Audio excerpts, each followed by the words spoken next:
කොහොමද? හැමෝම සතුටින්, සනීපෙන්, සුවෙන් හොඳින් ඉන්නව නේද? මමත් එහෙමයි. ඉතින් අද අපේ ස්කූල් හොලිඩේස් ඉවර වෙලා ඉස්කෝලේ පටන් ගත්තා.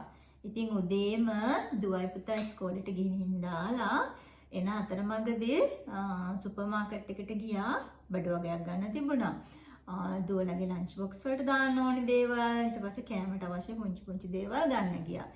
ඉතින් දැන් තමයි ගෙදර ආවේ ටිකක් තිබහයි බඩගිනේ. මම හිතුවා ඔයගොල්ලොත් එක්ක කොෆි එකක් බොන්න. කැමතිද මගෙත් එක්ක කොෆි එකක් බොන්න? වතුර රත් කරලා ගත්තා. මේ මමම හදාගත්ත කොෆි එකක්. මේකේ චූටි කතාවක් තියෙනවා. මම චූටි කාලේ අපේ ආච්චි සිල් ගන්නවා මහියංගනි පන්සලේ.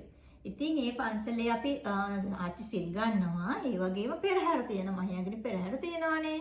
පෙරහැර බලන්න ගියාම ආච්චි ළඟට ගිහින් පොඩ්ඩක් ඉන්න වෙලාවක මට හම්බ වුණා මේ ආච්චිලාට දෙනවනේ සිල් ගන්න අය සිල් මෑණියන්ට කොෆිය දෙනවනේ. ඒ කොෆි එක. ඒක හරිම සුවඳයි රසයි. ඉතින් මම මේ කොෆි එක හැමෝටම හෙව්වා. චූටි කාලේ ඉඳලා හෙව්වා. ඒ වුණාට මට ආයෙ හම්බ වුණේ නෑ. ඕස්ට්‍රේලියාවේ හැම කොෆි වර්ගයක්ම ගෙනල්ලා බැලුවා. ඒත් හරි ගියේ නැහැ. ඊට පස්සේ මම හිතුවා මම කොෆි ඇට ගෙනල්ලා ඒකෙන් කොෆි හදලා බලන්න ඕනේ කියලා. ඉතින් එහෙම කොෆි ඇට ගෙනල්ලා ඊට පස්සේ මම ඒක බ්ලෙන්ඩ් කරලා ගත්තා. ඔයගලන්ට දැනෙන්නේ නැහැනේ හරිම සුවඳයි. අර මම චූටි කාලේ බිව්ව කියපු කොෆි සුවඳ එනවා. ඒ වගේ තමයි රසත්. ඒ දවස්වල නම් මට හම්බ වුණේ පන්සලේදී හම්බ වුණේ සීනි දාලා. ඒක හරිම රසයි. හැබැයි මම නම් දැන් සීනි දාලා නෙමෙයි කොෆි එක බොන්න සූදානම්ින් ඉන්නේ නට්ස් එක්ක. මේ අපේ ගෙදර මම මේ විදිහට නට්ස් දාලා තියෙනවා. මේකේ තියෙනවා බේසිල් නට්ස්, ආමන්ඩ්, ඊට පස්සේ වෝල්නට්, මේකට කියන්නේ නමමත ගුණානේ. මේවා නම් ග්‍රීන් පීස් බෙදලා තියෙන්නේ. ඊපස්සේ මේක මැකඩෑමියා. තව කැෂු නට්ස් එහෙමත් තියෙනවා. මේකට කියන්නේ පිට්සචියෝ කියලා. මේකේ මේ පොත්ත මේ පුපුරලා වගේ තියෙනවානේ. ඕපන් කරලා මෙයට කන්න ඕනේ.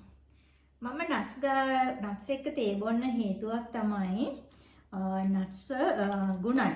හાર્ට් එකට හොඳයි. ඒ වගේම කැල්සියම් තියෙනවා, මිනරල්ස්, විටමින්ස්, ප්‍රෝටීන්, සමහර හොඳ ෆැට් වර්ගත් තියෙනවා. ඒ නිසා නට්ස් එක්ක තේ බොන්න ගත්තා. අනිත් එක තමයි සීනි අපි දැන් අඩු කරන්න ඕනේනේ. අපේ තරුණ අය පවා දැන් සීනි කියන්නේ ටොක්සින් එකක් කියලා තමයි කියන්නේ. ඒ නිසා අපි සීනි අඩු කරන්න ඕනේ. ඒ නිසා නට්ස් එක්ක තමයි තේ බොන්න කොෆි එක බොන්න සූදානම්ින් ඉන්නේ.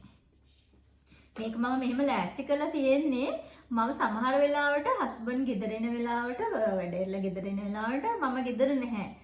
පුතයි දුවත් එක්ක කොහේ හරි ක්ලාස් එකකට හරි ඒගොල්ලන්ගේ ආෆ්ටර් ස්කූල් ඇක්ටිවිටීස් තියෙනවනේ. ඒවට ගිහිල්ලා ඉතින් ඒ වෙලාවට එයා ගෙදර ආවම ඒගොල්ලෝ හරි ටිකක් කම්මැලිනේ කොහෙද තියෙන්නේ කියලා හොයලා බලලා මේ කන්න. ඉතින් ඒ නිසා මෙහෙම දාලා තිබුණාම යාට තේ එකක් හදාගෙන කන්න පුළුවන්.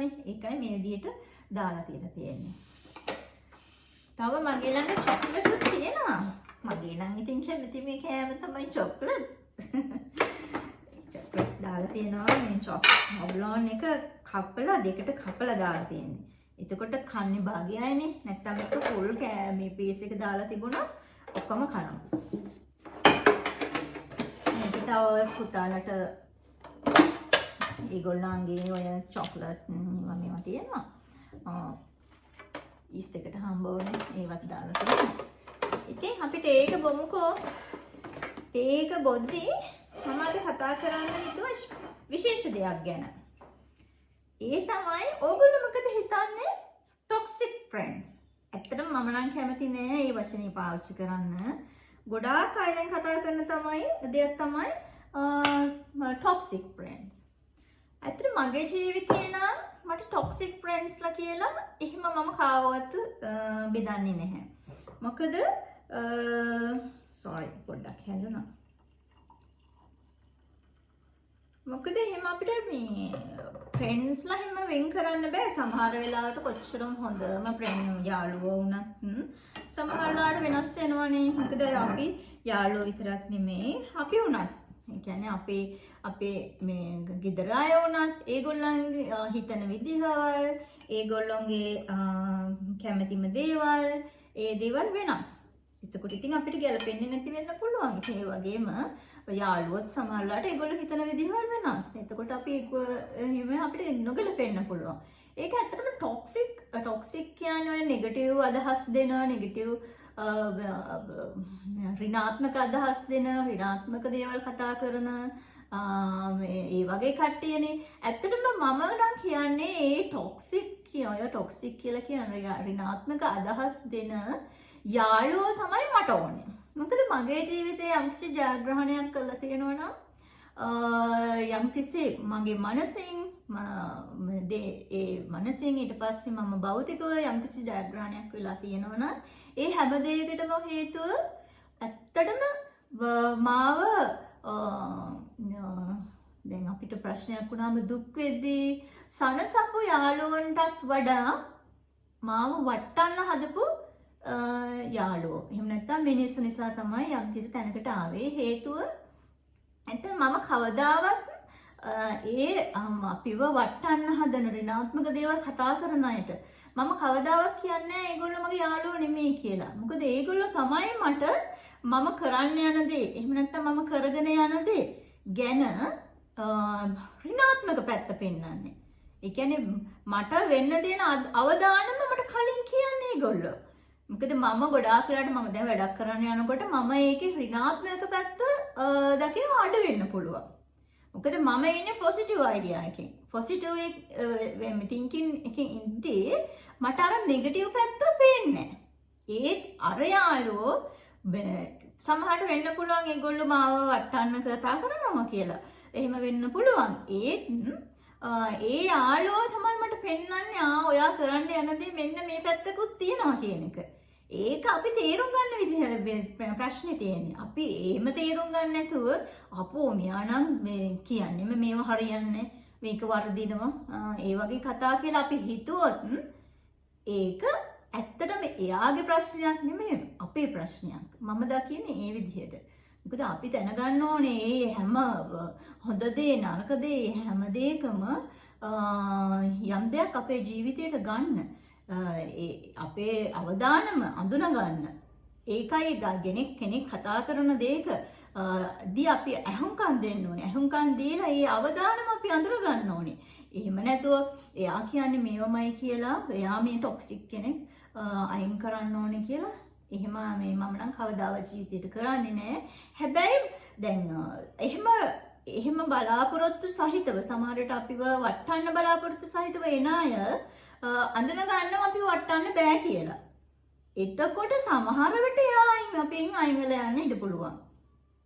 ඒක එයාගේ කැමැත්තක්. ඉතින් ඒත් මම නම් ඒ අයින් වෙලා ගියාම ඒ ඇතුළෙත් මම දකින්නේ මොකක් හරි පොසිටිව් දෙයක් මම හොයා ගන්නවා.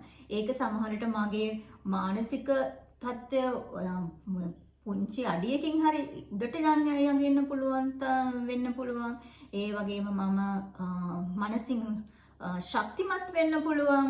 ඒ වගේ දෙයකට තමයි මම මේ පාවිච්චි කරන්නේ. ඒ නිසා මම කවදාවත් මම එහෙම ගොඩාක්ම යාළුවන්ට කියලා ඇල්ලෙලා එහෙම මම චූටි යාළු කොට්ටාසයක් කියලා මේ තියාගෙන එහෙම ඉන්න කෙනෙකුත් නෙමෙයි. මම හැමෝත් එක්කම එක සමානයි. එහෙම විශේෂයෙන් කියලා එහෙම කාටවත් නැහැ. විශේෂයෙන් මගෙත් එක්ක ඉන්න අයත් එක්ක මම ඒගොල්ලෝ කියන දේවල් අහනවා. සමහරට මමත් මේ කතා කරනවා වෙන්න පුළුවන්. නෙගටිව් අයිඩියාස් දෙනවා වෙන්න පුළුවන්. සමහරට මම කියන දේ පොඩ්ඩක් සැර වැඩි වෙන්නත් පුළුවන්. ඒක දැන් මම කියවන ඉස්සෙල්ලා ඒ සැරට කතා කරන අය නිසා තමයි මම මේ තත්ත්වයට ආවේ. මෙහෙම යම්කිසි දෙයක් මගේ මානසිකව මම මේ ස්ට්‍රෝං වෙලා ඉන්නවනම් ඒ දේවල් හැම දෙයක්ම වෙලා තියෙන්නේ ඒගොල්ලන්ගේ කතාව නිසා.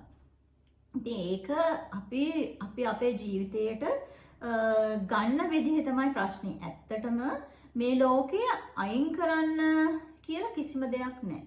ඒ හැම දෙයක්ම තියෙන්නේ හේතුවකට, කාරණාවකට. බුදුන් වහන්සේ කියලා තියෙනෙත් එහෙමනේ.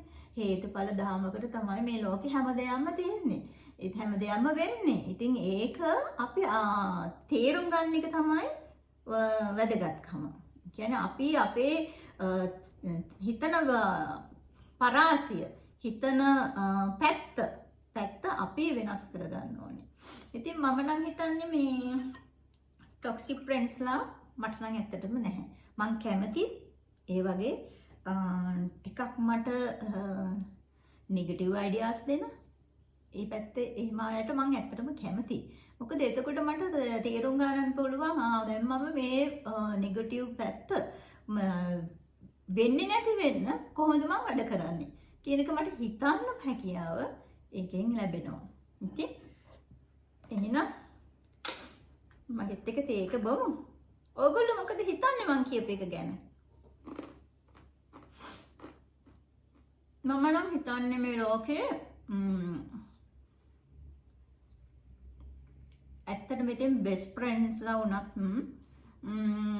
සමහර වෙලාවට අපිට අපේ දේවල් කරගෙන යද්දී කවුරුත්ම නැති වෙනවා. ඉතින් යාළුවෙක් ගැන බලාපොරොත්තු තියාගෙනවත් නෑදෑයෙක් ගැන බලාපොරොත්තු තියාගෙනවත් ඉන්නවට වඩා අපේ මනස හැම පැත්තකින්ම ශක්තිමත් කරගන්න පුළුවන් නම් තමයි වටින්නේ. එතකොට අපිට ඔය කොයි යාළුවා වුණත් ප්‍රශ්නයක් නැහැනේ. හැම දෙයක්ම අපි හොඳ දේවල් දකින්නේ. ඒ නරක දේවල් දකිනවා. ඒ නරක දේ නොවෙන්න වග බලා ගන්නවා. ඉතින් ඔයගොල්ලොත් එහෙනම් හිතලා බලන්න මං කියපු දේ ගැන. එහෙම ටොක්සික් ඔයගොල්ලන්ටත් හම් වෙලා ඇතිනේ. ඍණාත්මක අදහස් දෙන ඒ වගේ අපිව වටන්න හදන යාළුවෝ හම් වෙලා ඇතිනේ. ඔයගොල්ලෝ හිතලා බලන්න ඇත්තට මේ ඒගොල්ලෝ මම අතාරපෙකද හොඳ මම ඒගොල්ලොත් එක්ක ඉන්න එකද හොඳ? එයාලා ඒ මාට නෙගටිව් පැත්ත පෙන්නුවා නේද? මම ඒ දේ තේරුම් අරගෙන මාව පොසිටිව් කරගන්න ඒ නෙගටිව් පැත්ත නොවෙන්න හැබැයි කියන්නේ ඍණාත්මක පැත්ත සිද්ධ නොවෙන්න කටයුතු කරා නේද හොඳ? එහෙම කියලා හිතුවොත් ඇත්තටම මේ ලෝකේ වෙන්නේ හැම දෙයක්ම හොඳට. හැම කෙනෙක්ම විශේෂත්වයක් නැහැ. හැමෝම යාළුවෝ තරහකාරයෝ කියලා එහෙම එකක් නැහැ. හැමෝම මනුෂ්‍ය කොට්ටාසයක්. මේකනම් ආයි වීඩියෝ එකකින් හම් වෙනකන් ගිහින් එන්නම්. මගේ කෝෆි එකක් නිවෙනවා. ඒක බීලා පොඩ්ඩක් තිබහයි බඩගින්න නැති කරගන්න ඕනේ. එහෙනම් ආයි වීඩියෝ එකකින් හම් වෙනකන් සතුටින් සනීපෙන් සුවෙන් හොඳින් ඉන්න. Bye bye.